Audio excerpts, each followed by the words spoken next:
We'll start this by you just saying, look, Steve, I ain't paying $458 a month for this vehicle. Read my lips. I'm not putting down any more cash, and I'm not going a day longer than 60 months. Okay? That's how I want you to start this. Okay. So you removed you removed cash, you removed extended term. You don't care what the credit comes out. You want to know right now, or you're just going to walk. So I want you to make it a fairly stern objection. Okay. This is way more than a complaint. Okay. All right, so you're on. Steve, I appreciate everything you've done, but I'm not paying $458 a month. I'm not going anything more than 60. I told you from the beginning, I don't do extended term. I am not giving you any more cash down. I know my credit is perfect. I need you to go back to the desk, do whatever you need to do. I need to know, bottom line, this is your last shot. This is it. Okay. Chucky, I understand. Not a problem. I hear you. You're not the first one to object to the payment. You won't be the last one, sadly for me. However, other than the payment, everything else is fine. Nothing else will stop you from taking delivery of the Cruise today, correct? I don't care how you get to it, but the 458, it's not happening. All right. You know, Chucky, even though I'm going to ask you to write a $458 check, and you don't want to, and I understand that, for 60 months, you're not going to pay $458 a month for this Cruise. Okay? Now look, everybody knows the cars depreciate, right? But very few people know that every car payment you make has a fairly significant savings element to it. Okay? Can I show you? All right, look, here's what you don't want to do. You don't want to write a $458 check. You don't want to sign it. You don't want to make it out to a lender, and you definitely don't want to send it to a bank or electronically send it to the bank. That's what you don't want to do. I hear you, okay? Because if you put money in a bank, you'd like to get something back. In this particular case, you're getting nothing back, are you? Well, maybe, maybe not. Quick question. When you make that 60th payment, okay, crack a bottle of champagne, have a sip, hip hip hooray, you got no more car payment. But after you make that last payment, Chuck, what comes back in the mail to you about 2-3 weeks later? My title. Your title. And there's a title to the car right now. You're just not going to see it, right? It's going to go from us. It went from the factory to us, and it's going to go to the bank. Okay? But this title is special because it's only got your name on it. Okay? It's called a free and clear title. This is a very valuable piece of paper.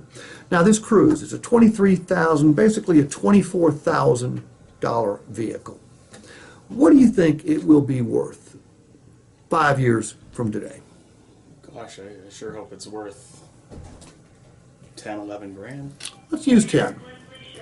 So this title comes back to you. You've got a $10,000 piece of paper. Chuck, do you own any stock? Not really. Okay. You know how stocks work, though. Okay. Basically, they're pieces of paper, too. All right? This acts just like a very expensive share of stock, because it's worth 10 grand. You can sell it, you can trade it, or if you wanted to, you could borrow against it. And I'm not talking about going to a title pawn place. You can take it to a real bank. They will loan you money on this. All right? But if that's the case, do me a favor. Divide 10,000 by 60. 10,000 divided by 60. 166.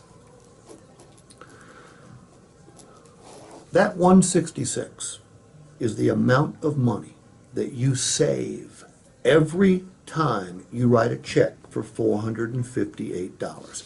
Because remember over here we had the $458 going to the bank? Well, the $458 doesn't go to the bank. 166 of it goes to your title. So do me a favor, take 458 and subtract 166. 292. Does a net payment of 292 sound a whole lot better than 458? I'm still writing a check though for 458. True, true. But your net payment for the Cruise is 292. I need your okay right there. Now, let me tell you when this doesn't work. If his budget is $400 a month, this doesn't work, because the response is, yeah, but I can't write a check for $458. I don't have that much money. I can't write that check. Then this doesn't work. This is for the customer who you qualified properly. You've put on a vehicle that they can afford, but they're bucking you on the payment. And why are they bucking you on the payment? That's what they do. This is what we've taught them to do. We've taught them the more often they say no, the lower their payment goes, the lower their price goes, and the higher their trade value goes, because we don't know what the shit to say. That's what we've taught them. I taught them that. Payment's too high? Well, Chuck, how close to 458 could you get? 350. 350? Okay, well, I'll be right back. And I go back to the, oh, he's a stone cold payment buyer. You know, it's, hey, I didn't know what to say. I had no justifications. We were taught to find out what they will pay. All right, now he's at 350. We were at 458. The next payment comes back at 425. Then the customer comes to 375. The next payment comes back at 410. We've all done the drill. Customers hate it. It's not particularly effective, and it costs us gross profit. But you know what? When we used to start at MSRP, we could get away with this. Now we can't. This justification is the most effective justification I've ever used. The only time it doesn't make a dent in the customer's will to pay is when they're on the wrong car. Now, I can also do a disappearing difference, okay, which is a slightly more complex version of what you did, okay?